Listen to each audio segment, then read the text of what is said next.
We are.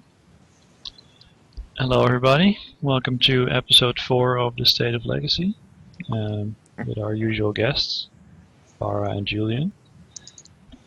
This time it's going to be a little bit different because there were no major tournaments this week. So we've got some other topics prepared. So hopefully the show will be just as enjoyable this time.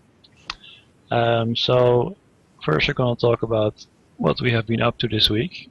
Let's start with you, Julian. You've been on a bit of an adventure, I've heard. Yeah, I've been on the road for pretty much the entire past week and like for the last 7 or 8 days. Mm-hmm. You want to know why? I guess you do. I absolutely do, yeah. So as most of you guys know, I'm working for a hotel in Kenya, and Kenya has gone through some troublesome times over the past 12 months because there have been some allegedly terrorist attacks and other stuff. So we're pretty committed to marketing the destination Kenya. So we've had a big event in Munich last week, and then me and my boss and some of my colleagues traveled to Berlin to promote Kenya in Berlin as well. And for the last 3 days, we've also been to the trade fair in Paris. And I mean, I love meeting new people, and I love traveling all over the world. And I don't know, I'm a very talkative person, as you guys might probably know. Maybe we might have got a hint Yeah. of that on the show here. But I'm really happy to be back. Like every time the plane touches down at Munich Airport, I feel like, oh yeah, man, I'm home, and I really hope I get to stream more soon because not just the last week, but especially the last couple of weeks have been really busy, and I've got so many new projects going on, and so many people helping me out with the homepage, and Mm-hmm. so I really want to show you guys what's up, what's in store next. So yeah. All right, well, Now I'm back. that's good to hear. I'm glad you had a good adventure over there. Always. So yeah, then some more magic-related activities. This week I've been playing some Reanimator in Legacy. Oh, there's a gas cradle. That is shiny. I've been playing some Reanimator. It did well at the last SCG, so I figured, hey, maybe I should try this deck. I found out that it's not as easy to play as I thought it was. I made a lot of mistakes. I have not won a match yet, so that's pretty bad, I guess. Yeah, I think you actually need to practice a lot with the Reanimator to really start understanding all the different lines that the deck offers.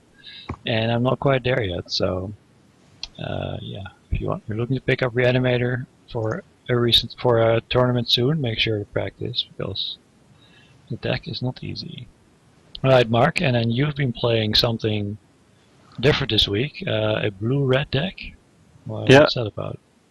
the Blue-Red Delver Landstill deck that showed up on the same SUG Open, and that has been fun. I enjoy playing with Standstill a lot, and I feel like the deck is actually capable of winning games. So I feel it's pretty strong actually.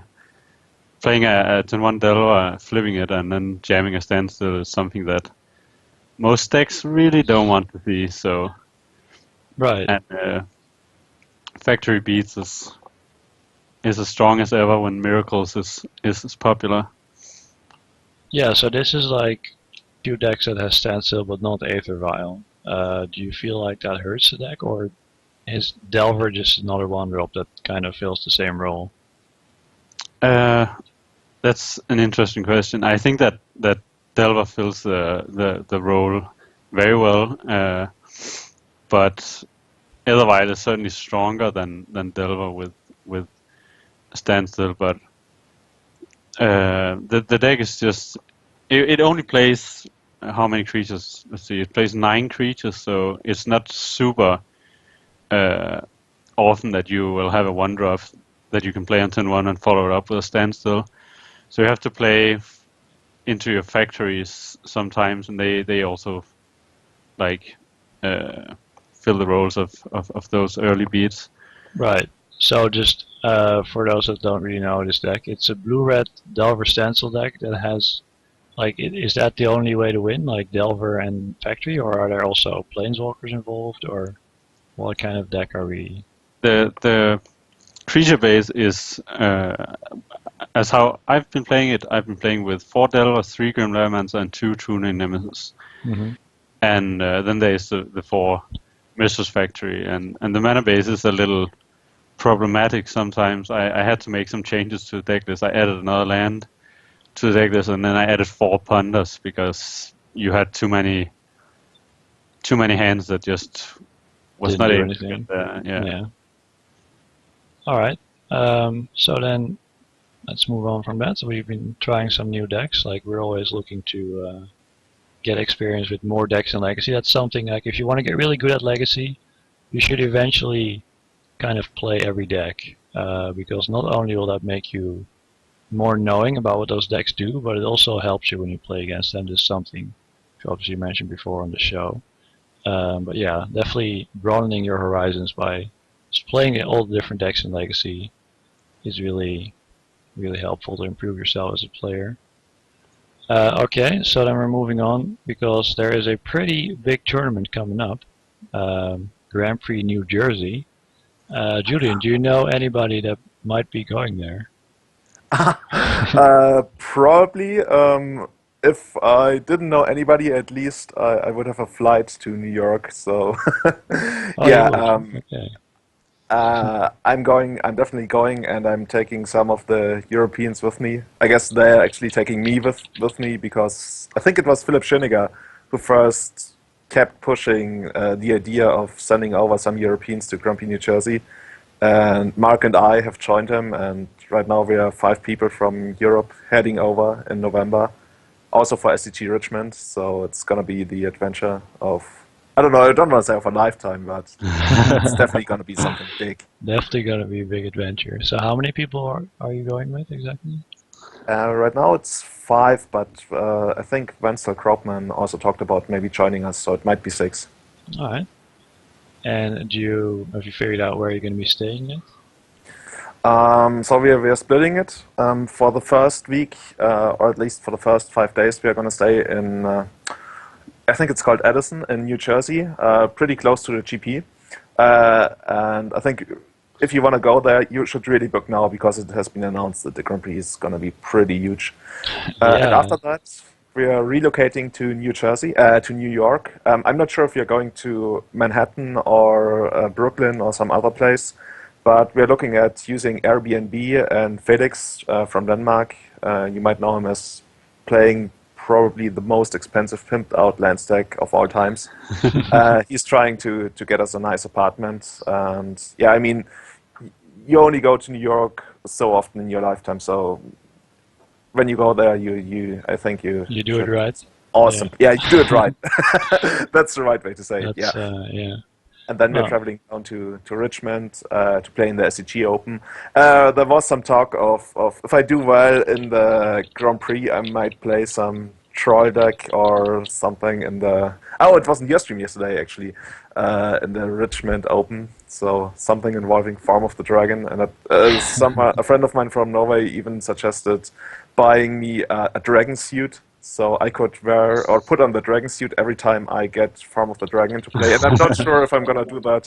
But the idea is absolutely awesome, and I'm all up for these crazy things. a dragon suit. Wow, A dragon suit. that's next level shit right there. All right. So Mark, are you excited about this trip? Certainly, super excited about going to what might be like the biggest GP ever if the announced numbers is correct. What they Yeah. expect. Did they say it was going to be over 6,000 people? That's They actually. said they're expecting that, but I don't know if that's too optimistic. But I mean, that's kind of that might be the kind of thing where they kind of do that to make kind of a hype that feeds itself. Like, if yeah, you say it's going to be huge, it's going to be even bigger because people want to be part of it because they've heard it's going to be huge. But 6,000 people for a Legacy Grand Prix would be pretty much unheard of. I mean, that's pretty ridiculous, isn't it? absolutely.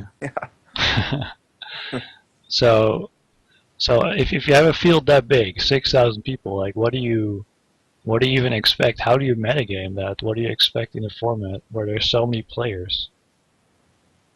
Well, according to what's his name, Ewan Irvin or something like that. You know the guy. There will be a lot of people playing their standard deck, but I doubt that. I kind of also doubt that. I mean, you can technically win with a standard deck in Legacy, but it's pretty tough to accomplish. So yeah, but do you just expect kind of a similar metagame as maybe the SCG Open, since it's in the United States, or?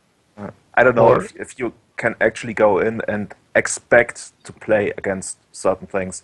I mean, every one of us had the same kind of experience for much smaller tournaments, where you prepare to face something, and then you don't, and then you hate yourself for screwing up your sideboard. So I really feel that you should have a balanced approach. There's really not a lot of metagaming, especially on day one. I mean, you can play against anything on day one, and right, and then balance it. like conventional wisdom tells us that if the format is like wide open and you could really play against anything, then maybe it would be better to play a proactive deck so that you just try to do something powerful on your own and hopefully just ignore what your opponent's doing instead of trying to like answer literally everything when you don't really know what you're gonna face. Do you think that would be a smart idea? Well, if you're not set on a deck yet, I would definitely recommend playing something proactive, of course. If you're already kind of set on, let's say, Miracles, which is the opposite of proactive, but you feel good about the deck, and the deck is especially well positioned right now. We don't know if it will be that way in New Jersey anyways, but I mean, there's no point in switching just to play something proactive. But if you have doubts, I know a lot of people sometimes just default to Canadian Threshold, Rock Delver, or what's the name now? I guess we're not using the stupid names, right? No, let's stick with Rock Delver for now. Yeah. Stick away those clan names where they belong.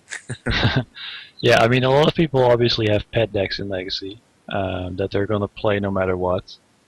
But if you are somebody that is still on the fence about a deck choice and you can have access to different decks, yeah, then maybe something proactive would be a better choice than to just try to answer everything when there could be literally so many different decks. Like Legacy is a format where you can pretty easily play against a different deck every round. That is not a very uncommon occurrence because people don't really respect like the tier list as much as they do in like modern and standard. I feel like people play more like brews or like suboptimal decks in Legacy than they do in like more recent formats. Do you guys agree with that?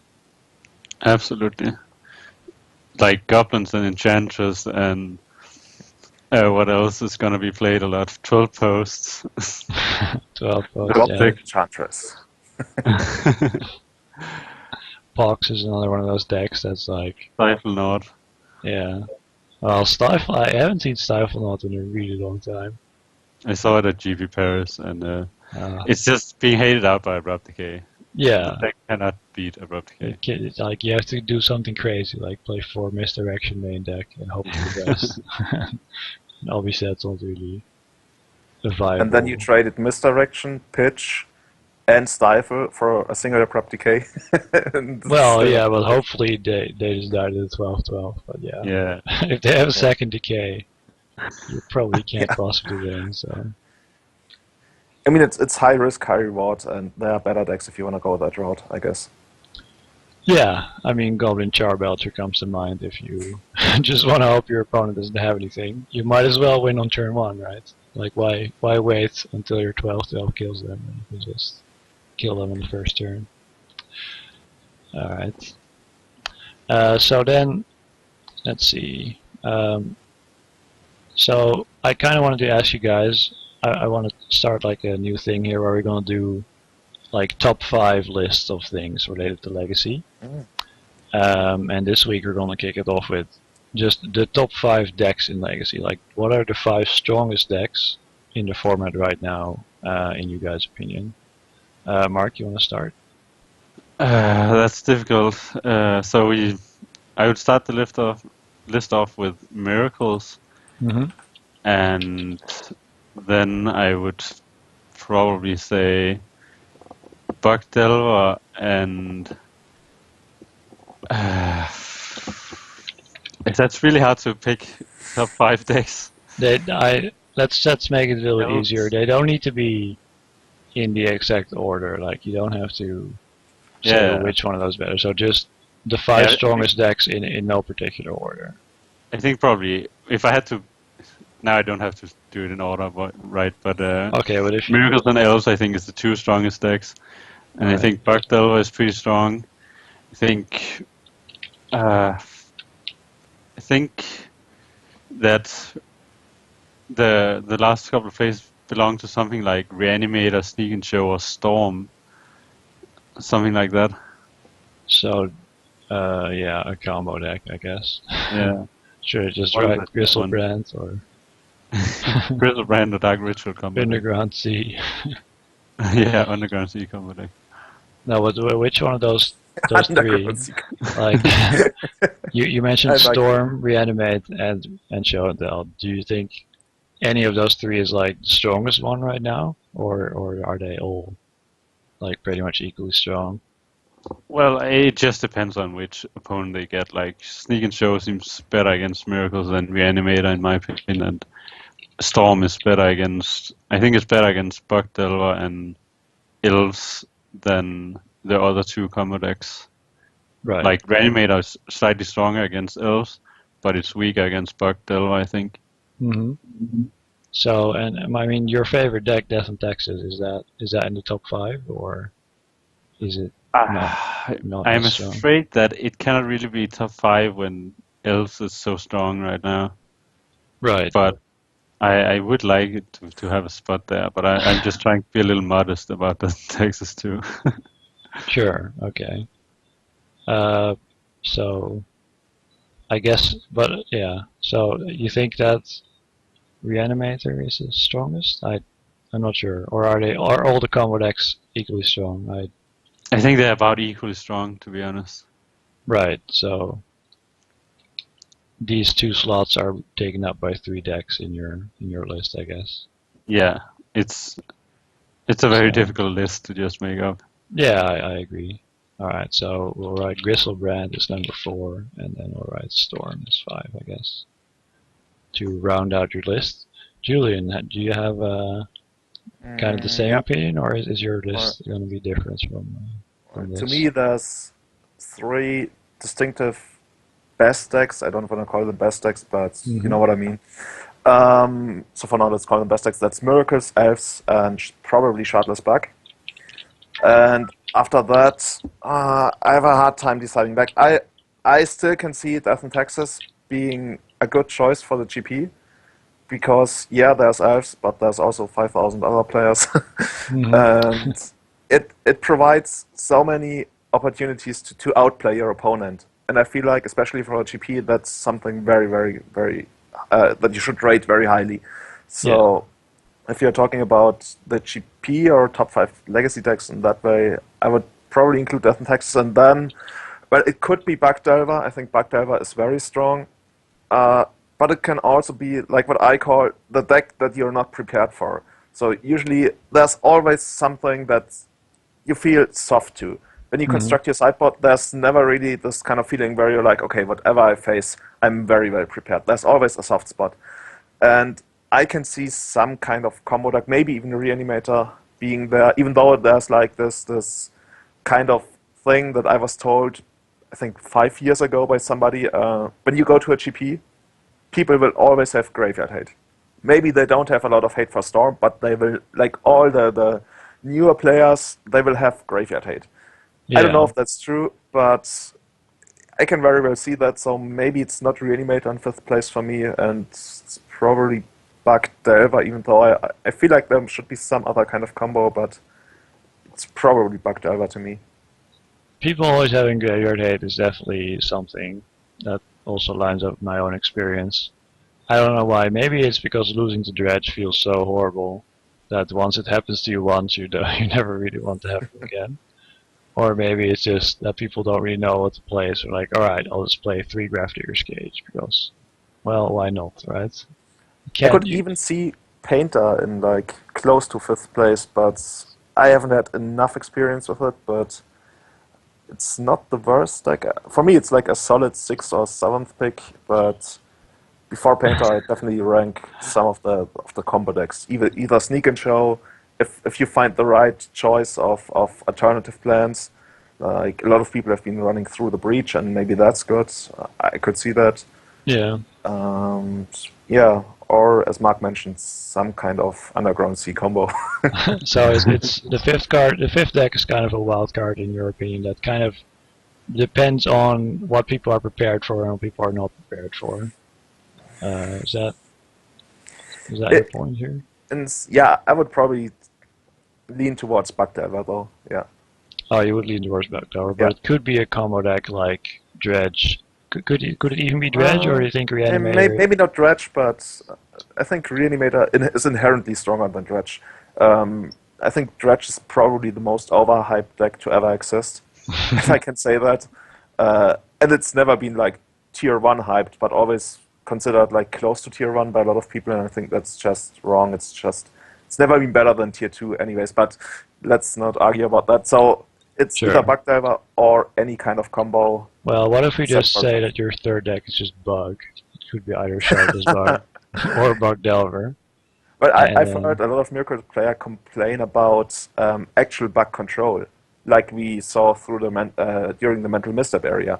And yeah. maybe that's coming back, but we will have to wait and see. Maybe that's a dark horse that will come and take the GP by storm. Who So knows? what's the difference? You don't have Shardless Agent, but you have like Pernicious Deed or something? Yeah, Or? yeah, you're much more control focused. You don't play Tarmogoyfs. You're much Right. more about planeswalkers. And You're you probably the best toxic deluge deck in the format. Yeah, and I guess you use Loam as well with Wasteland maybe to at least the sideboard. Yeah, get some advantages with Liliana and stuff. yeah. All right. And what about Infect?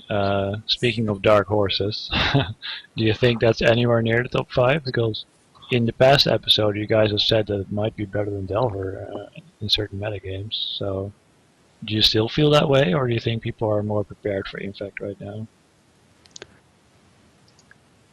To be honest, I haven't had it like very up high on my radar. Whenever I play it and I see it being played, it feels very, very strong. Mm-hmm. It's just in my mind, it hasn't really fully arrived in the format.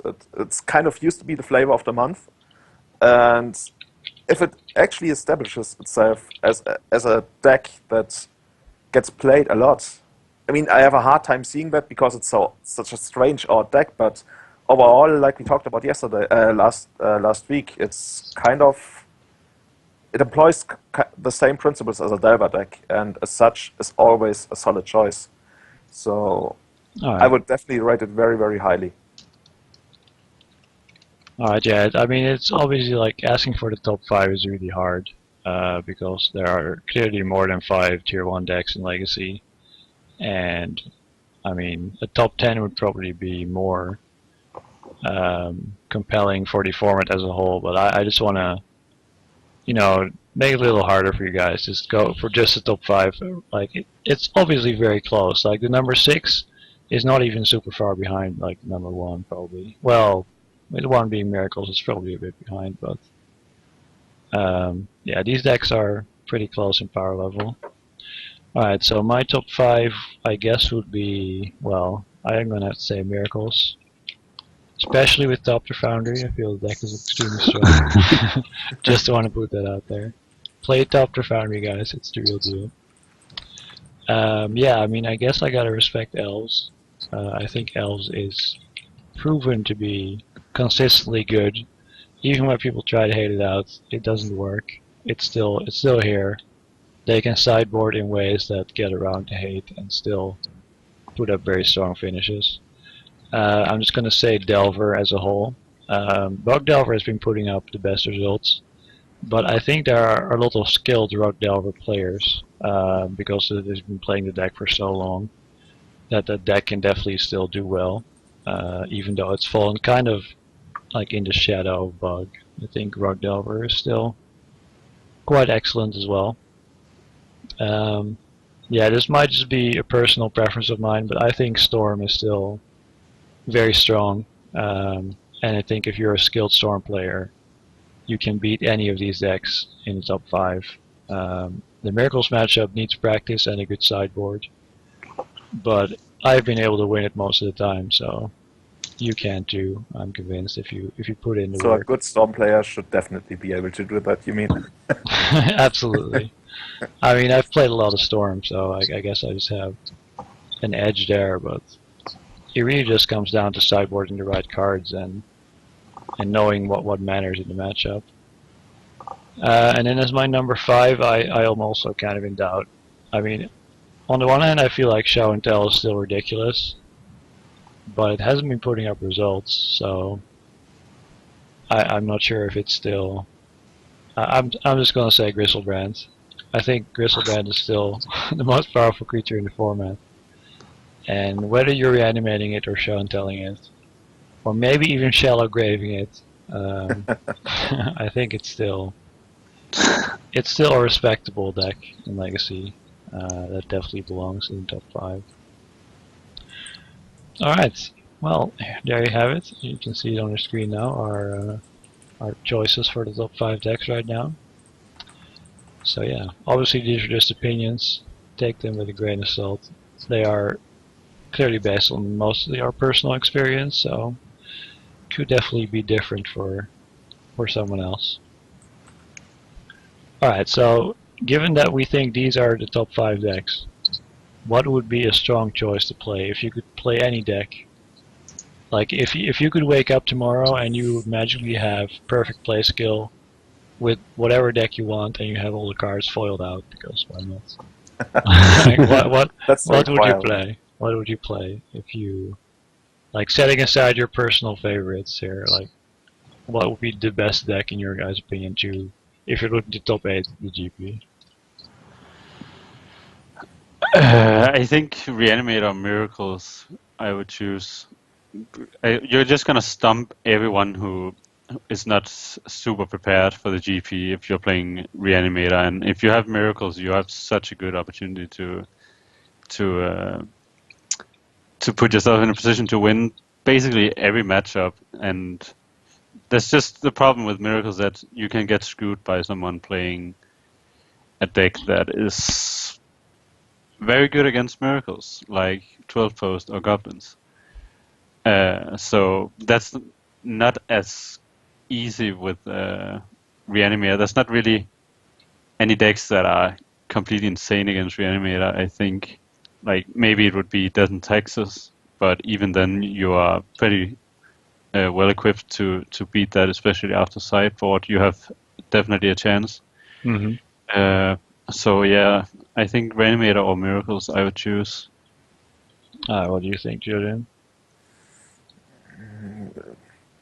I would definitely pick either Miracles or Elves. And I know I'm somewhat biased because of Elves, but I feel like I have a lot of experience with the deck, and it's kind of the same thing that Mark says, even though he's leaning towards Reanimator, but something very proactive that blows your opponent out. That would be Elves, or even or Miracles, because Miracles is very, very well positioned. Right. It's somewhat of a close call. I feel like Miracles, if you're just about playing the so-called best deck, it should be Miracles. But in general, I really enjoy playing something more proactive. And I feel it's not that, like, Miracles is not that far away from Elves, even though I feel like Elves and Miracles are pretty far ahead of everything else. So it's either Miracles or Elves. There's an actual edge for Miracles, but that shouldn't discourage you from playing Elves. If you could wake up and be like the best Elves player of all times, I guess that would be something that you really want to do at a GP. Sure, but like the obvious concern with Miracles is that it's a very slow deck, and it's looking like you're gonna have to play like 10 rounds on day 1 probably. So first of all, you have to be able to do that without like mentally exhausting yourself, because you're probably going to time almost every round. And then there's the risk of getting draws because you're playing Miracles, and if your opponent is not a very fast player, then you might get in trouble. Do you think that's like a real concern if you show up to a GP with Miracles. Yes, I think that's the biggest drawback to playing Miracles. Actually, the fact that it's just so glacially slow, Mm. and even I was so. I mean, I'm not as fast a player as like Marcus or Philip Schönegger, but I was playing the deck pretty fast, I feel like, and I played at GP Paris, and I was very, very aware of how my opponent played, and I was calling the judge very, very quickly if he was not keeping up with my pace of play. Mm. But it was the judges are not they and this has been discussed in articles before. They are not equipped to handle slow play. No, So that's it's yeah, I think it's that's by far the biggest drawback to playing Miracles at a GP, and that's why I also did not want to play it anymore, because it's just so impossible to avoid draws. yeah. I feel like slow play is one of the biggest problems with paper events right now, and because it's so hard to enforce. Like your opponent is slow playing, you're gonna call a judge, and then they're just gonna stand there. Like obviously your opponent's not gonna slow play while he's there, so he's not gonna like at best he'll get a warning, but that doesn't help you. That might help somebody else that he plays against later in the day. Uh, but then as soon as the judge leaves, because he's not going to stay there the entire round, he has things to do. As soon as he leaves, this guy can just start slow playing again, and there's nothing you can do about it. So Yeah. But if you feel like that he's intentionally slow playing, he's not slow playing, he's cheating. He's stalling, which is cheating. So I feel like if, in general, you feel that your opponent is intentionally slow playing or stalling, you should pull the judge aside and tell him. Maybe not like when I'm suspecting or seeing slow play, I call the judge and I just ask him, please watch for slow play in this match. I'm not saying please watch my opponent for slow play, because that always feels like, you know. I just call him and say, okay, please watch for slow play in our match. But if I'm feeling my opponent's trying to cheat me, I will pull the judge aside. I will just tell my opponent, oh, I have to ask a question off the table, and then I will tell the judge that I'm suspecting that my opponent is stalling, and then usually the judge will watch from like a bit away, so my opponent isn't aware that he's being watched. It never really happened that then my opponent was called out on stalling, but I think that's the best way to proceed about it. And I agree. For Miracles, the slow play thing is something that you can only handle up to a certain amount, and even if you get past that, there's always this issue of exhausting, and you can also work on that. But in the end, both of these things can't fully be solved, I would say, and yeah, it's very draining. So yeah, it's really hard. Like I've said this before, but this is one of the main reasons that I have stopped playing as much paper Magic as I used to, because I really hate having to play like in a cutthroat way where as soon as my opponent looks like he might be slowing down, I immediately have to call a judge because I'm playing a control deck, and I'll just get a draw if I don't play in that way, and that's really unpleasant to really like enforce your opponent like that, because I just want to play fun matches of Legacy, you know. So that is something that, yeah, I don't know, I felt pretty bad about after playing in GPs recently. So anyway, let's move on from a negative topic like that. So aside of the risk from getting draws, Miracles is probably the best deck, which is why we've already said in the past, like it's probably the best deck on Moto, because there's a chess clock and you don't have that downside of having slow opponents. But yeah, what I said in the beginning, like I think a proactive deck is probably the best choice in a large, wide open field like this. So I would if it's between elves and miracles, I would probably go for elves. But personally, I would play Storm because I'm more experienced with that deck. But I think Storm and elves are like pretty comparable in power level, and it just depends on which one you're able to pilot better.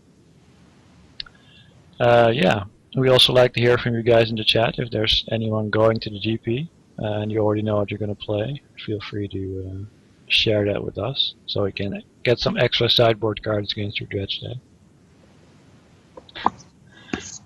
Alright, so if you're going to show up to this Grand Prix, let's talk about, like, should you just prepare for these top 5 decks, or should you also, like, should you play Graveyard Hate?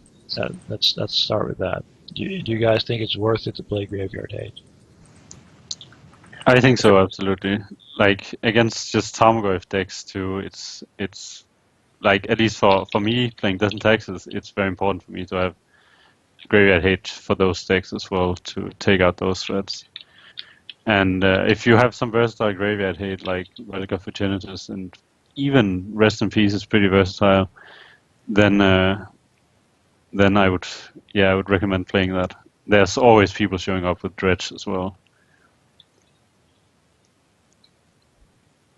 So, yeah, I also feel, especially for a GP as big as this, you really want your Graveyard Hate. You don't want to go out of the tournament and be like, oh man, I would have day 2'd had I not played this random guy on Dredge, and even though I've got Death Red Shaman and whatever, he just turned to me, and had I had a single surgical, I would have been so far ahead. So you really don't want to be in that position. You really want to get to play the game. If you're playing a deck that wants to play the game, there are certain decks that don't want to play the game, and maybe you don't need a lot of Graveyard Hate with those decks, but overall, I really favor the conservative approach when you're playing an actual deck in Legacy. So don't die to turn 1 LED. Well, actually, you probably will die to turn 1 LED breakthrough, but at least don't die to it on turn 2. Sure. But then, like, the follow-up question, like last week we examined that the average number of Graveyard Hate cards in people's sideboards is something like 2.5 or something. How many Graveyard Hate cards should you play to realistically have a chance of beating Dredge, assuming you're losing game 1? Assuming you're losing game 1, that's already a pretty big assumption, considering that Dredge always has some kind of consistency issues, I would say. But okay, that's true. But you're still gonna lose game 1 most of the time. Yeah, you use it more often than not, but okay. I think it depends a lot on what you're playing. I mean, if you're playing Philosopher, that's already helping you out a bit in the Dredge matchup, but it only like buys you 1 or 1.5 turns. I mean, Dredge as a deck is kind of constructed to beat anything that runs counterspells, because in the long run they don't matter at all. But if you got cantrips like Ponder, Brainstorm, whatever, and the counterspells to buy you the time to start working with the cards in your deck, you can play less Graveyard Hate. And if you're playing stuff like Surgical Extraction, Snapcaster Mage suddenly becomes so much better. So you really have to look at your deck. I remember going back to the Mental Misstep era, when Bug Control was a pretty big deck, and Channel Fireball played it in some Legacy GP. They didn't have anything for Dredge in the main deck. They were completely cold to Dredge pretty much in all of the games. So just some time before the tournament, I think even just the night before the tournament, they put in 4 Ley Lines of the Void in the sideboard, because they felt like they can defend the Ley Lines. I mean, they had Mental Misstep, come on, that's pretty good against Dredge, and Philosopher. So you can defend the Ley Line, and all you need is to have the Ley Line. And sometimes it even works if you cast it on turn 4, even though that's pretty slow. Yeah, so if you have nothing, but you have a lot of protection, put in something that really wins the game, like Cage or I don't know, Leyline. But if you can't really protect your Cage or your Leyline, I think you should lean towards stuff like Surgical, or maybe even Fairy Macabre if you want to have something more against Reanimator and you're already pretty well equipped to play against the Show and Tell plan. So yeah, I guess my advice is to, if you have protection, play something permanent based, but if you don't have protection, just use something like Surgical. Yeah, okay, that makes a lot of sense. Mark, how many Graveyard Hate cards are you going to be playing in your Death and Taxes deck? I'm 4 or 5. I'm switching between 4 or 5 right now. I'm playing 2 Rest in Peace, 2 Enlightened Shooters for sure, and then I'm playing a Relic of Opportunities maybe. I'm still not completely sure on that, but I feel like I want at least 4 pieces when I don't have any turn 1 interaction, really. Yeah, that makes a lot of sense.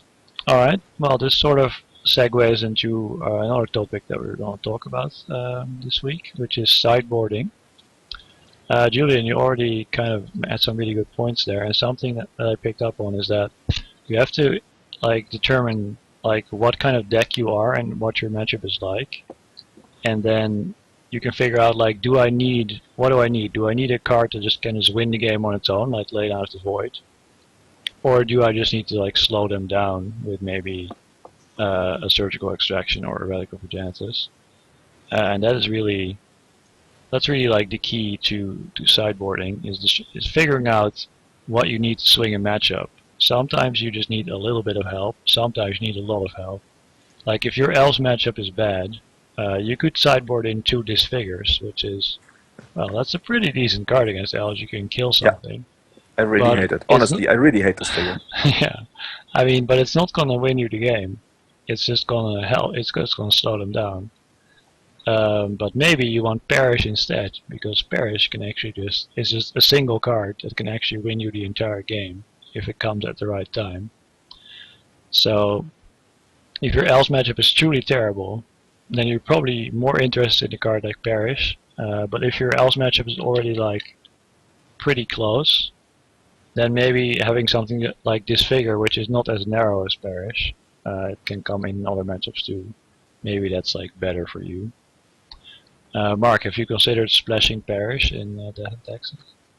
Splashing is certainly not an option in Death and Taxes. The mana base is kind of sketchy already. It's really it's a monocolor deck with pretty bad mana actually. Right. And so if I would want to play Paris, I would play Dead Guy Ale for sure. I think Dead Guy is pretty decent still. And I would definitely play Paris in that. Alright, that makes sense. We'll go more into Death and Taxes in a moment.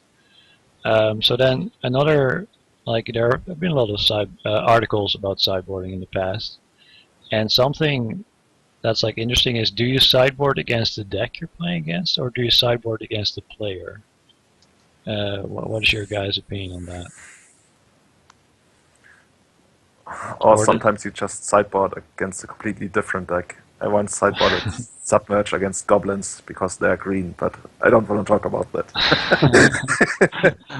Well, I think the longer the tournament goes and the better your opponent is, you're definitely sideboarding against the deck. If I have a very hard time seeing sideboarding against the player, like what you probably mean is sideboarding cards that you wouldn't actually sideboard against the deck, but you know that your opponent reacts in a certain way to them. I mean, if you need this kind of edge, maybe you do it. But I feel like if your opponent already has a strange evaluation of your cards, you're already in good shape. If the matchup is still very bad, maybe you're trying to bait him. Like, I don't know. I once played against a guy who always force-fulfilled my Wirewood Symbiote when he was playing Sneak and Show, and Wirewood Symbiote is probably the least used card in that matchup. But yeah. I still sideboarded out like 2 copies of Wirewood Symbiote, I believe. I don't know. If you mean like that your opponent has a certain tendency to play in a certain way that is not bad, like when it's not clear which way is the best way to play a matchup, and you know that your opponent likes to play it this way, then you can certainly play like sideboard accordingly. Like when I play against Liche on Magic Online, I know that he will sideboard Mading Mages against Elves, and I'm not sure if that's correct, but I mean, come on, it's Liche after all. But I'm still not sure if it's correct, but I know that he does it, and I bring in Abrupt Decays, and so I guess he's actually right. So if his play makes me react in a certain way, his play of bringing in the Meddling Mages maybe even is right, but I'm still not sure. But right, but like, you're sideboarding as the player in that matchup.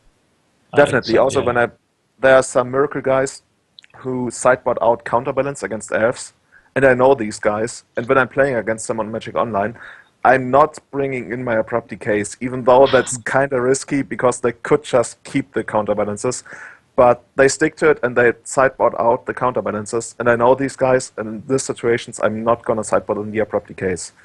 Right. It's a tough call to make on day 2 of a GP when they could just have been trolling you for a month and suddenly they're like, oh, look, Counterbalance, what a nice card. And you're like, come on, man. But, yeah.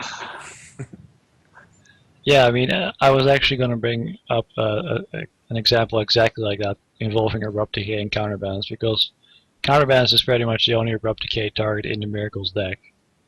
So when I play Miracles, I board it out almost all the time, because usually my opponents keep in Abrupt Decay because they just respect Counterbalance too much or something, and then they're gonna have death cards. But it's definitely like mind games really come into play when you sideboard against a player as opposed to just a deck, because if you're sideboarding against a deck, you can just have a guide. You can just beforehand you can just prepare for all the matchups. Like, okay, in this matchup, I'm going to take out these 3 cards, bring these 3 cards in, and then you just follow that blindly. But sometimes, like, something happens. Your opponent maybe is playing a weird version. Maybe he's some crazy guy playing Doppler Foundry in his Miracles deck, and you're like, okay, maybe now I want Artifact Hate because he has Doppler Foundry, like, for example.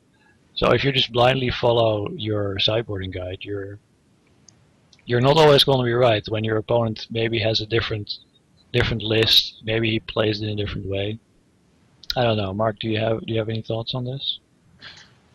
Well, like getting guts like that is a concern, I guess, but I don't know.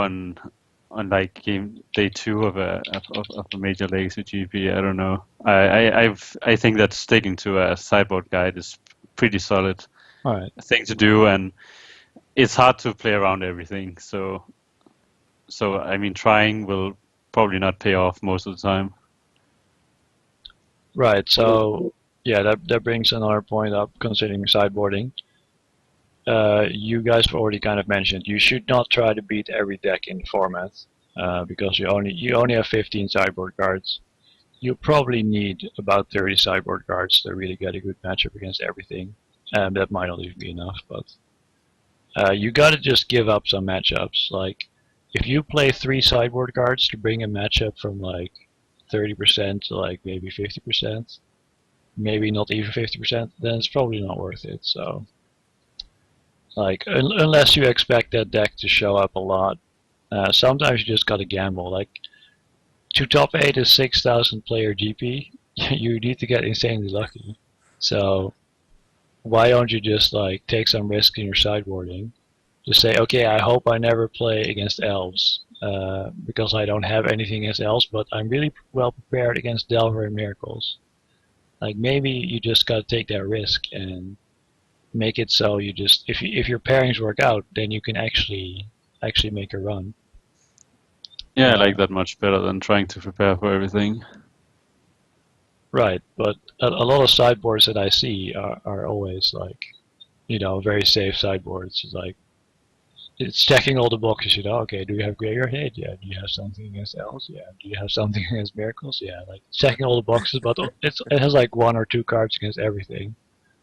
But it never really crushes any of the matchups. It just tries to have like 45% against the field or something. Which I just remembered, somebody asked in the chat, is Stoneblade a good choice still? What do you guys think about that? That was one deck I considered also for my top 5. I think Esper Stoneblade or Esper Deathblade is still a very solid deck. It's like a deck that has, like, as you mentioned, 45% against most of the field, but it's a pretty reasonable deck, and you can outplay your opponent, and you can tune it very, very much to beat any meta pretty much, and the power level of the deck is pretty high since you're just playing a bunch of really strong cards. So I wouldn't hate playing that. Julian, do you have any opinion on Stoneblade?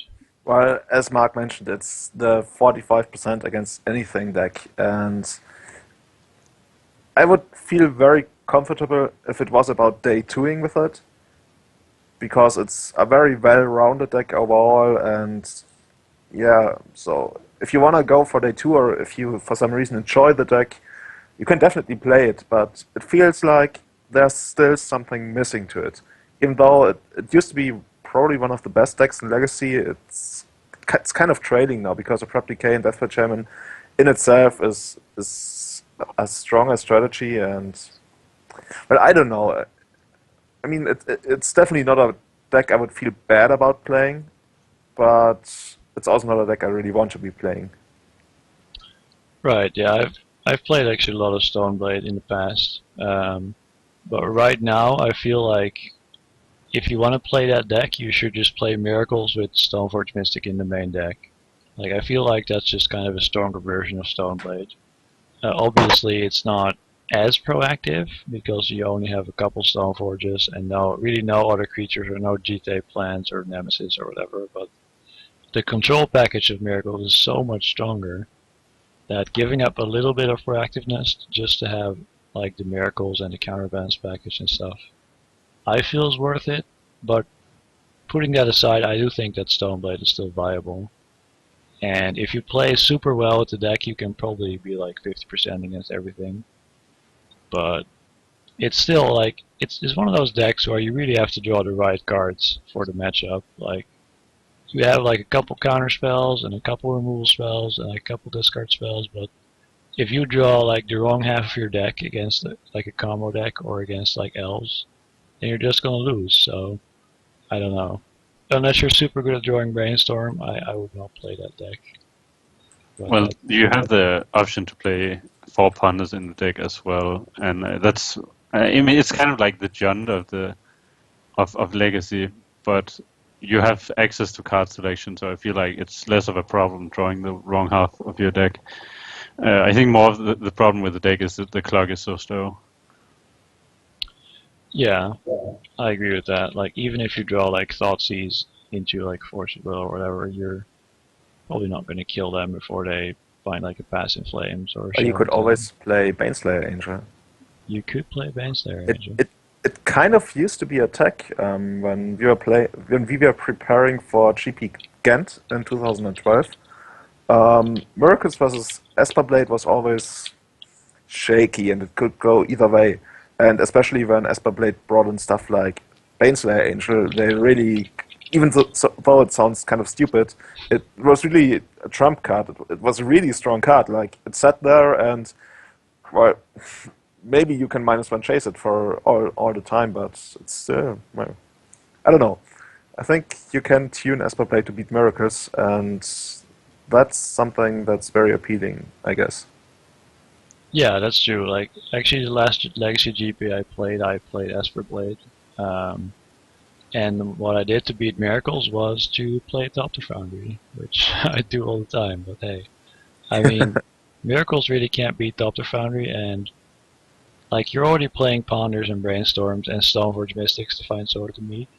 Like that is really a package you can add to improve your Miracles matchup. But the downside is that it's completely terrible against combo. So it's kind of a gamble. I sideboarded it out a lot, so I don't know if it's still worth it. Yeah, the combo matchup is not The best. combo matchup is really bad. Like you have like a couple Thoughtseize and some Force of Wills, but that's really not going to cut it against a prepared combo opponents. I remember when I was playing Stoneblade, Deathblade. No, it was Esper Blade. About 2 years ago, I sometimes knew I had to go for the turn 2 Snapcaster Mage, because even though I had permission, it would do nothing if I didn't have a clock. So you actually sometimes just play turn 2, ambush Viper, attack, and hope to get there. Absolutely, that is definitely a common play. Alright, so coming back to sideboarding a little bit, what is your guys' opinion about one-offs, like running a single card that's, might be really high impact, might not be really high impact? Do you think one-offs are a good strategy, or should you just have like 5 3-offs in your sideboard?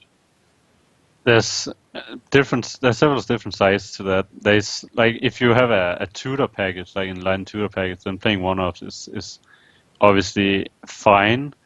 But there's also if your one-offs does a lot of the same things, but like if, for example, you have Graphic Cage, you have Relic, you have Rest in Peace or Surgical Extraction, for example, you have something for Reanimator that's also good against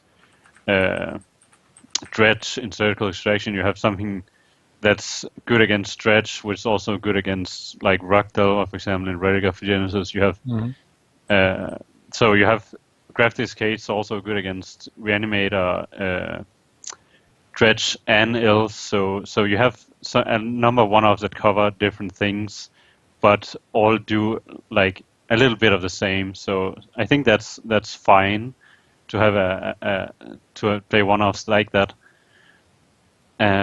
But yeah, and that's I think I see those two being the main strategies when people are playing one-off boards. So I think that's okay, definitely. So I believe the main thing for having a one-off sideboard or not is whether you want to change your strategy.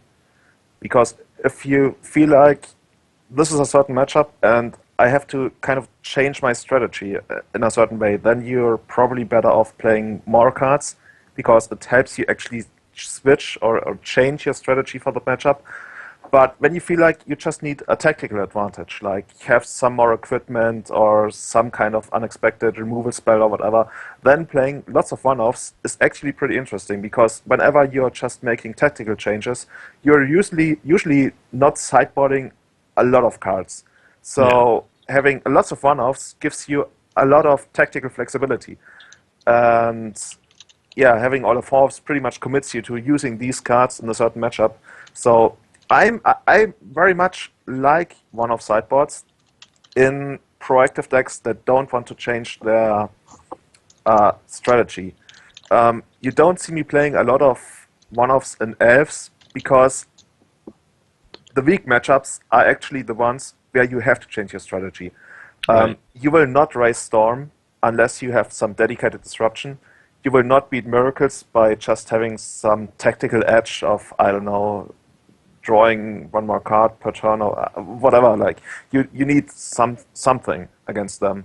So that's why Elves isn't doing this, even though in general it would be a deck that would be well equipped to just play lots of one-offs.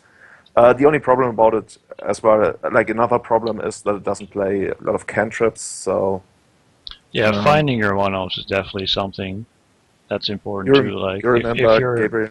Yeah. Gabriel remember Nassif? he's pretty good at finding one-offs, I hear. So. But yeah, I mean, if you can't find your one-off, then I'm like less inclined to play it. So if you don't have Brainstorm in your deck, I'm not a super fan of one-offs, but Enlightened Tutor is not a card that changes that idea. On your screen right now, you can see Chio Yim's sideboard from Atlanta 2 weeks ago. He actually has 13 one-offs, so that's pretty nice. But obviously, Miracles is a deck that has like, well, for some reason it doesn't have Ponder, but it has Brainstorm and Sense Divining Top. Let's say that. So there's a lot of digging power to actually find these cards. And like Mark said, there are the overlapping cards. Like against Graveyard, he has not only Grafdigger's Cage, but also Recipes.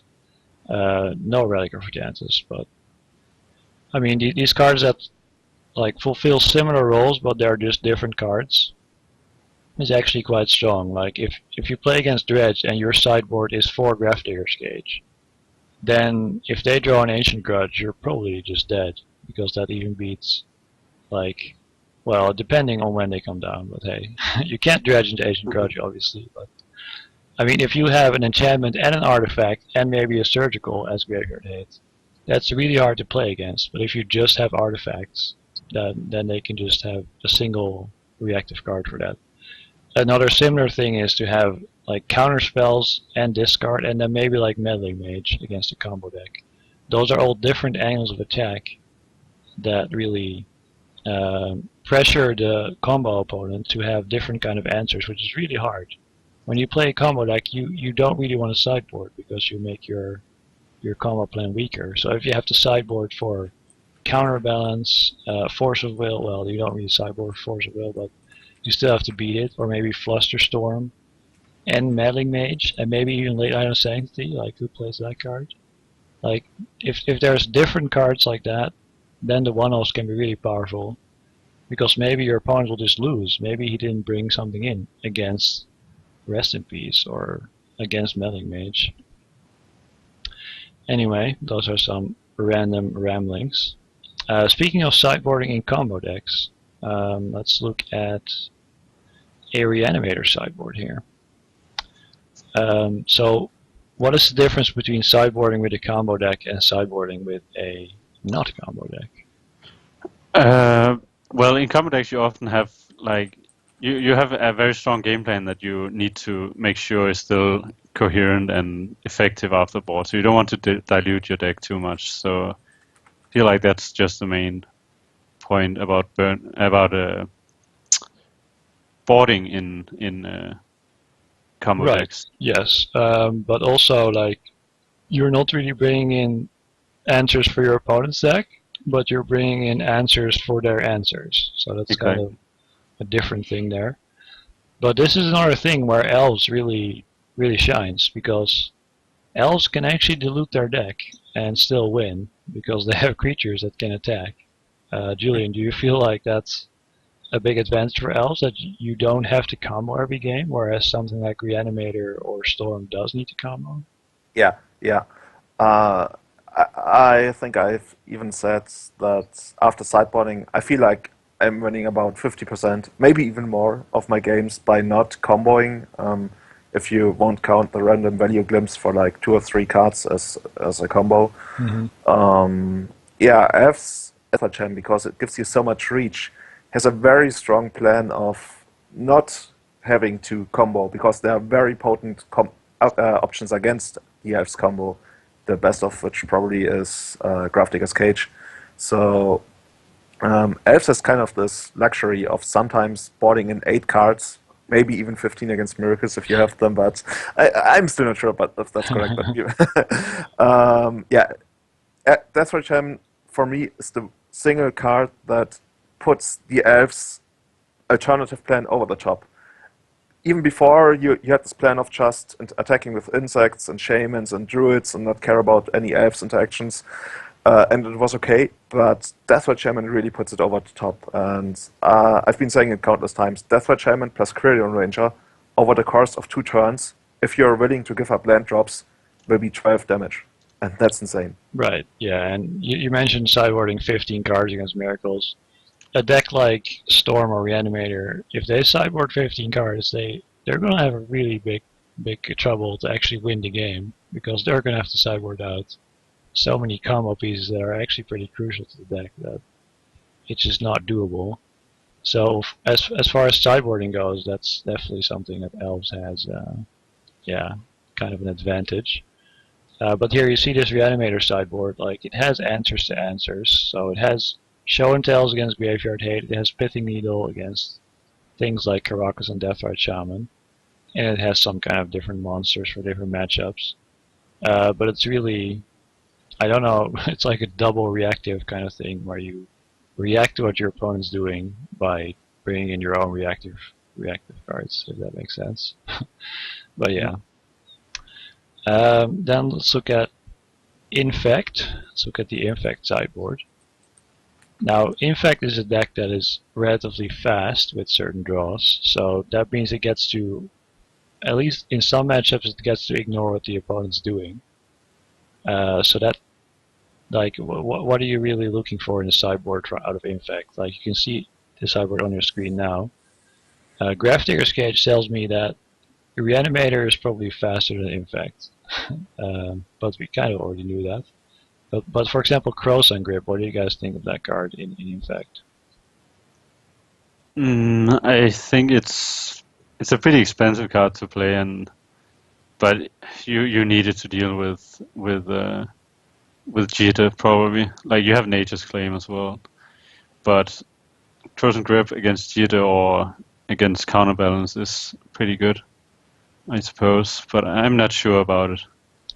Yeah, well, I think the main point of Krosan Grip is to destroy Sense Divining Top, because Miracles is going to pass the turn with Terminus on top, and they're just going to feel like they're safe, and a turn you grip it, they can't respond, and then like their Terminus is ruined, and you can probably try to kill them.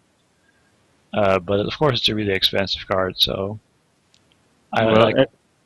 when I played against Infect, people have with different tactics, people have also boarded in Crows and Grip, and I think that's probably not very good because I have Thalia and Port, Right, and Wasteland. Yeah. Yeah, I think Tom Ross mentioned that jitter is one of his major concerns. So Crows and Grips helps, and what it also tells me is that he's not afraid of grinding out matches. Like get in for some beats, get some infect tokens to the opponent, and slowly but surely get there. And a card that's slower but more potent, like Frozen Grip, definitely helps with that plan. Right, that makes sense. I'm kind of surprised to see 0 Pitting Needles, now that I think about it. Because that's another card that kind of like answers Chop and Jita at the same time for the low cost of a single mana. But yeah, I don't know, I guess Frozen Grip fulfills a similar role, so... Yeah, I actually think I like Pitting Needle much better than Crossing Grip, but I am not sure about the reasoning behind them. Right, okay.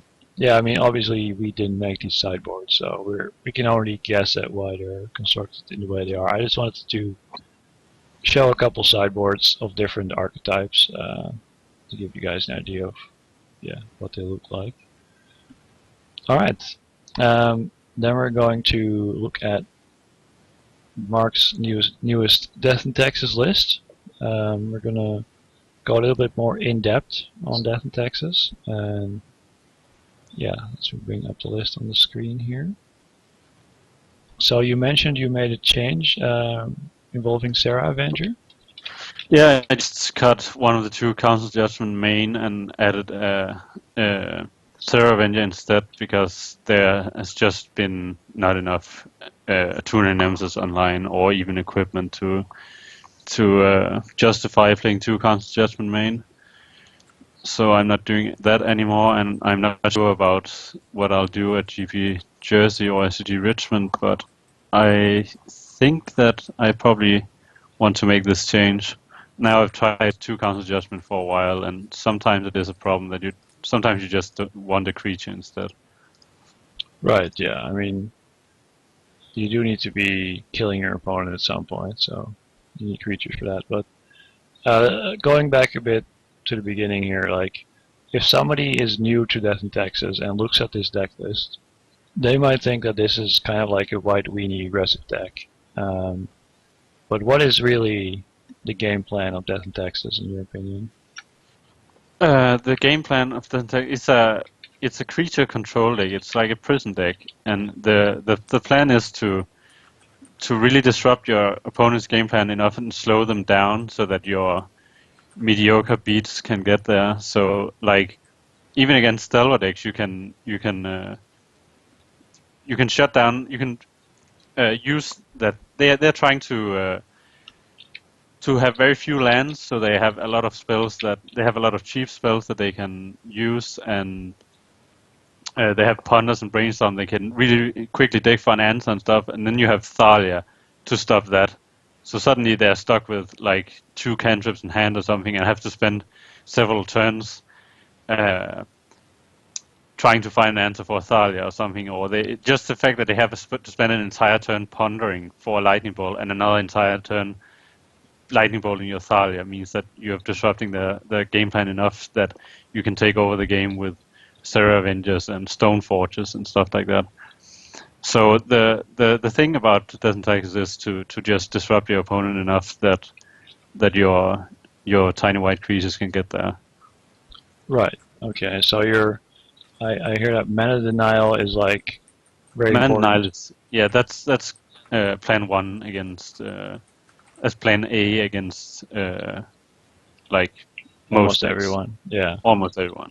Yeah, I mean, the mana base is a huge part of this deck. There's 4 Wasteland, 4 Shot and Port to really try and deny your opponent. And when combined with Aether Vial, you can get some pretty absurd mana advantages.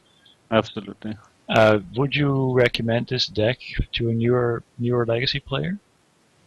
Well, that's a difficult thing, like getting into Legacy.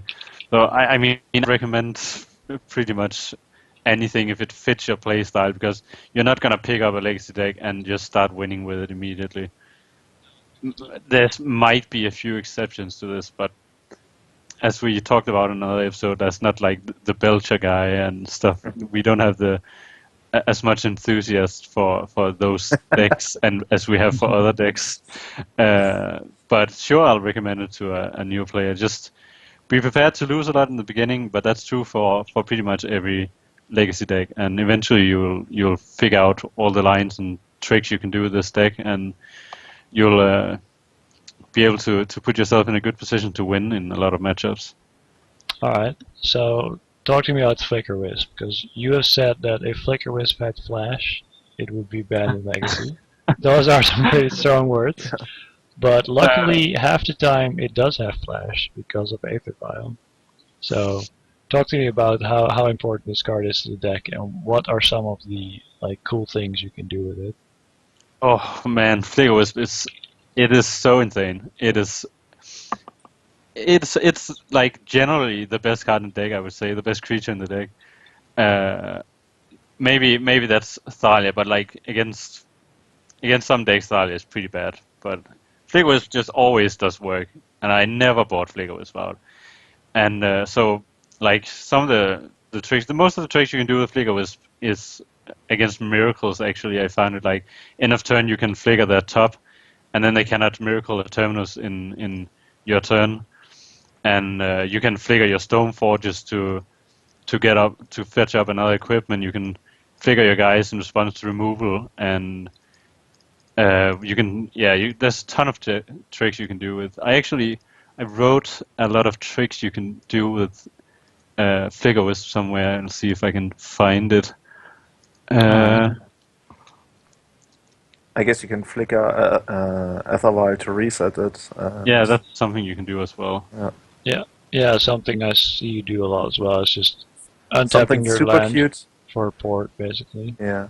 Something Yeah. super cute but hardly ever comes up is if your opponent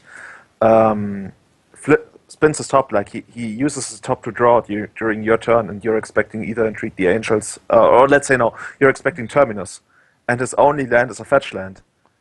Then you respawn, flicker, and kill the fetch land. No, that doesn't work. Oh, I'm stupid. I'm talking about port.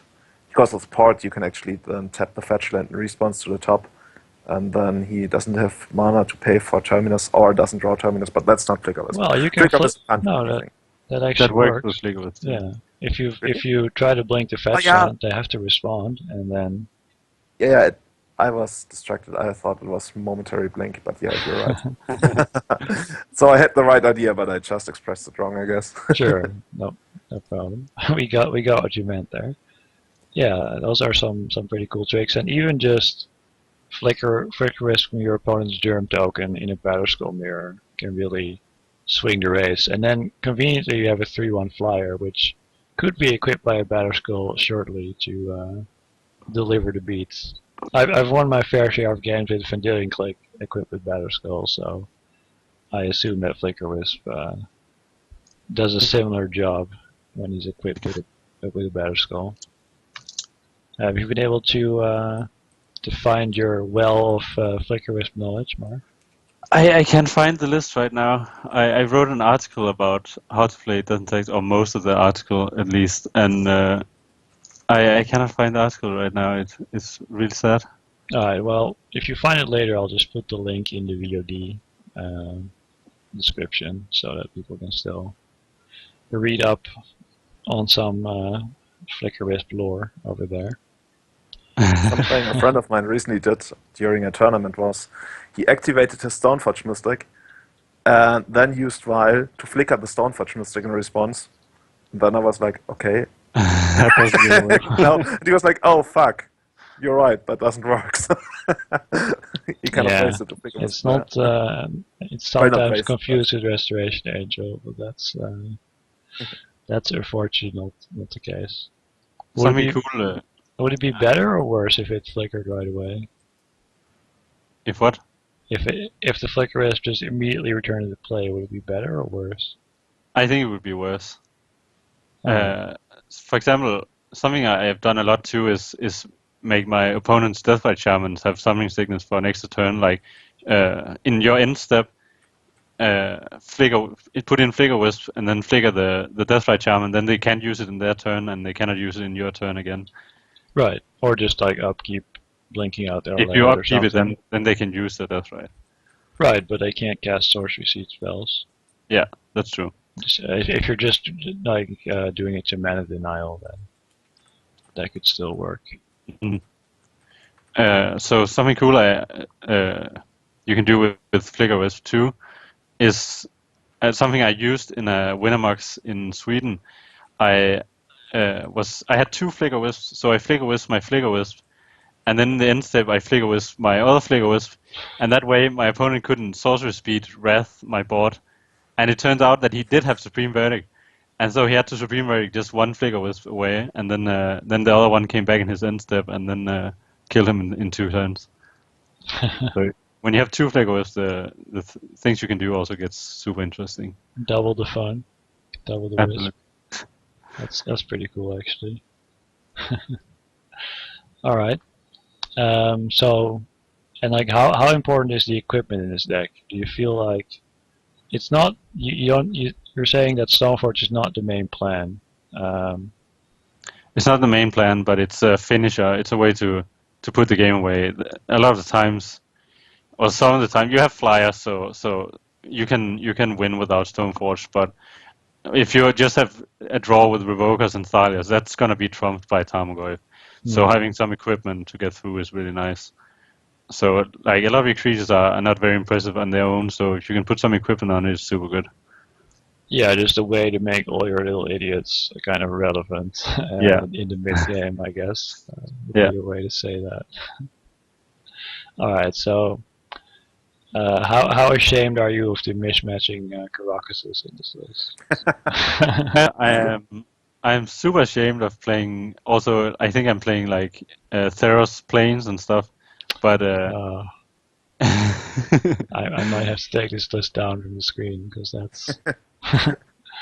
But I can accept that when my paper deck is entirely foiled and super classy with everything in the right editions and stuff. So which kind of Caracas are you using in paper? I am using the promo because I want my 75 to be foil. Okay.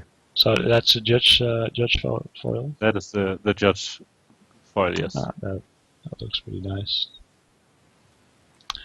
All right. Well, we could go more in depth on the deck, but I think we'll leave this for now. We'll answer some questions, guys. If you have any questions in the chat, feel free to ask, and we'll get to any interesting ones. We already have some from before. Yoshi asks, is True Name Nemesis playable in Delver decks? And if so, in which Delver deck? In my opinion, it's playable in the worst Delver decks or Delver deck, which is Blue-Eyed Red Delver. I don't think it's playable in the other Delver decks. For Rock Delver, it's too expensive. For Buck Delver, you want to sideboard Golgari Charm, and what else is there? Like 4-color Delver or something. Yeah, I think you definitely want equipment to go along with it. Like, otherwise, it's just an unkillable Ledge Seeker, and it's not super impressive most of the time. Right. So it's definitely Blue-Eyed Red Delver. I agree there. Putting equipment on that guy makes him actually pretty good, as opposed to pretty easily erasable. So I think Blue-Eyed Red Delver is also the only deck where True Name is like legitimately a good card, especially because the deck is kind of lacking in threats. So having a threat that can't get removed is extra valuable, I feel, in that deck. Another very important question: which planes are you using in paper, Mark? I'm using unhinged planes. I was thinking about using the Judge Teresa Nilsson lands, but I thought I liked unhinged better. I like unhinged better, so that's what I'm going with. I was thinking about Guru planes too, but as I mentioned, I want the entire 75 to be foil, so that's what I'm going with. All right. So what do you think of Circle of Protection Red? You've played this card in the past in your sideboard. I think it's a good card to play if you're expecting burn. It single-handedly beats burn, and it's also good against Blue-Red Delver, but it's mainly just for burn. It's just a one-off, then suddenly you have 3 cards in the sideboard that just completely wrecks burn. It even deals with Sulfuric Vortex as well, so... Alright.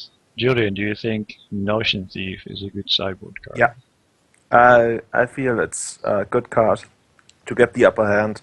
in various kinds of bug, shardless bug mirrors at least. I played shardless bug right before I played elves, and it felt like Notion Thief gave you something that went over the top because it can't be abrupt decayed, and it just sits there and is by itself a very, very strong card. It's even somewhat okay against slower combo decks when you can buy time and then land the Notion Thief. So I would definitely laugh, maybe not laugh, but I would feel good about having it as a one-off. Yeah, that makes sense. Like it's pretty good against Jace when you can resolve it. So I think in the bug mirrors, it's a pretty strong card. But it's like, yeah, and it's also pretty reasonable against miracles. Like sometimes you just play it end of turn and maybe they can't reactivate their top anymore. So as a one-off, I think it's a lot of value. Don't go ahead playing those main deck or like multiple copies because then they might clog up your hand. All right, somebody said he's playing goblins and he don't think he's going to play against Storm. Should he cut all his mind break traps? Yeah, probably. You don't I think against Storm. There's no reason to sideboard anything against it. I mean, and I think even if you have Mindbreak Trap, Storm is still not great. You might steal one game with Mindbreak Trap, but then in the third game, because obviously you lost game one, in the third game they're gonna know about the Mindbreak Trap, and they're gonna have a duress, and you're still gonna lose. So I think you either sideboard like 6 cards against combo or 0. I don't think there's like a middle ground. That doesn't make a lot of sense. Alright. But I guess it's not about whether he thinks that he plays against Storm, but whether he actually is going to play against Storm or not. So if you're playing your small local meta and you know about it, okay, you're not going to play against Storm, but you can't really say something like that for a bigger tournament. So I guess he's talking about his local meta game, in which case it's okay to cut it. Yeah. I would even then I would lean towards replacing it if he's splashing black with something like Cabot Therapy, because that's still good in other matchups while also being okay against Storm. So yeah, either cut all of it or at least keep something that's applicable in several matchups. Like even Surgical Extraction will sometimes steal a win against Storm, not always, but I would feel kind of bad having no way to interact. There are a lot of crossover cards, so maybe you select some of those. Yeah, that makes sense. And even like Graveyard Hate is definitely relevant because you can actually pressure their life total reasonably well with goblins. So if you pressure their life total there ad nauseam becomes worse, and if you then have a Graveyard Hate card to disable the Pass in Flames, you might actually be able to steal a game. Alright, somebody asked why is Lingering Souls kind of fallen out of favor when it used to actually win Grand Prix some time ago. Mark, do you have any thoughts on that?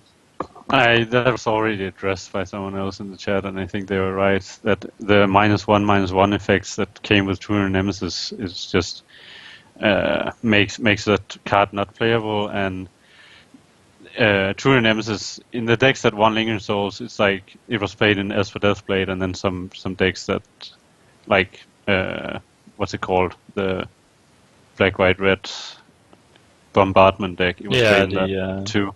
But True Name Nemesis just makes that card not really playable, and you'd rather play True Name Nemesis most of the time. Yeah, that makes sense. And also, I feel like Entreat the Angels is another kind of trump to the Lingering Souls. Like, Lingering Souls is not going to kill anyone fast, especially when you don't really want to flash it back because they might have Terminus. But then if you don't flash it back, they can just play a couple of lands and maybe Entreat the Angels, and then you're kind of dead anyway. So I also feel like Legacy right now isn't as dominated by some kind of Stoneblade decks as it used to be. And Lingering Souls obviously is pretty good in these mid-rangey matchups, but with less Stoneblade being played and True Name Nemesis being probably the superior card, and Deathwatch Channel being in the format, there are a lot of reasons not to play Lingering Souls right now.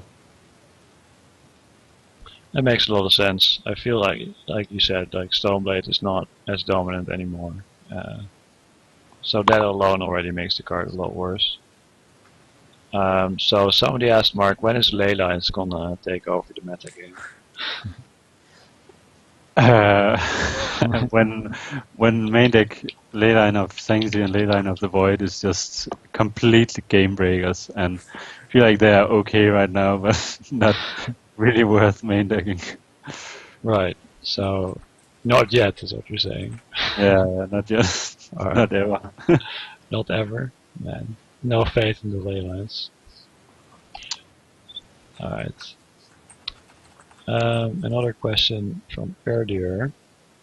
How is Death Dex's Rock Delver matchup? I think it's good. I have a very, very good record against Rockdale. All your cards are super good, except for Phyrexian Revoker, which is the one you're boarding out. But yeah, they need to kill all your guys, and you're playing almost 30 guys. And your sideboard is effective against them. And like Flicker Wisp is a huge menace, Thalia is so good, Stoneforge is a must kill, and yeah, I think it's a good matchup. And I actually talked a lot about that with some Rock Delver players recently, and they all agree that they don't like the Death and Taxes matchup. There's some Death and Taxes players that think that it's a 50-50 matchup, but I don't believe that. From my own experience, I cannot believe that the matchup is 50-50. So favorable, like probably like 60-40 or 65 in favor of Death and Taxes, I would say. All right. Yeah, I definitely agree. It used to be the same for Maverick. Maverick was also favored against Rock Delver, and in a way, it's because of the same reasons as in Death and Taxes, like Thalia and also having a good card like Mother of Runes that requires an immediate answer, and having solid mana overall. So yeah, I can very well see it being favored for Death and Taxes. All right. Another question we saw was, what is the best show and tell deck? And it's well, somebody else answered Reanimator. I don't think I would classify Reanimator as a show and tell deck necessarily, but it is a Then deck. there's only 2 show and tell decks. Yeah, I think Sneak and Show is better right now. Yeah, I agree. Because Sneak Attack sidesteps a lot of the hate cards. Like, if people have a lot of Red Elemental Blasts and you're all in on resolving Show and Tell, you're gonna have a really tough time. But Sneak Attack actually gets around Red Elemental Blast and Flusterstorm really well. So I feel like Sneak and Show is like the more reliable version right now. Another question here about Death and Taxes. What is the affinity matchup like of Death and Taxes? Have you ever played that matchup? Yes, it used to be popular in Moto. At one point, Affinity was popular, and there's just only one answer to that, and that is Jira. I think that Affinity is the deck in Legacy, if you call it a deck, that's the worst at dealing with Jira of all Legacy decks. It's completely cold to Jira and has no way of stopping Jira.